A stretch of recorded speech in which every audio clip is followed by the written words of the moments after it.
Բարև, ես Էրմինեն եմ, Ֆիլիպ Մորիս Հայաստանի գիտահետազոտական կենտրոնում աշխատում եմ որպես վիճակագիր։ Իմ հիմնական դերը կայանում է նրանում, որ ես փորձում եմ տվյալները վերածել գիտության, որը օգնում է մեր թիմերին կայացնել ավելի արագ որոշումներ։ Պատկերացնենք, որ մենք մշակում ենք մի նոր սարքի նախատիպ եւ իմ գործը սկսվում է հենց ամենասկզբում։ Ես փորձերն եմ նախագծում, փորձում եմ հասկանալ ինչ քանակի տվյալներ պետք է հավաքագրել, ինչ գործոններ ներառել եւ ինչու։ Երբ տվյալները արդեն հավաքագրված են, պետք է օգտագործել վերլուծական մեթոդներ։ Մենք օգտագործում ենք ինչպես դասական վիճակագրական մեթոդներ, օրինակ ռեգրեսիա կամ տարբերությունների վերլուծություններ, այնպես էլ ավելի առաջադեմ մոտեցումներ ենք օգտագործում։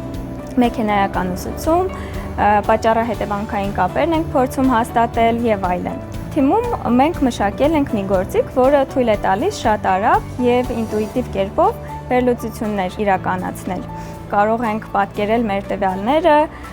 տեսնել կապերը գործոնների միջև, արդյոք տարբերություններ կան թե ոչ եւ դրանք էական են թե չէ։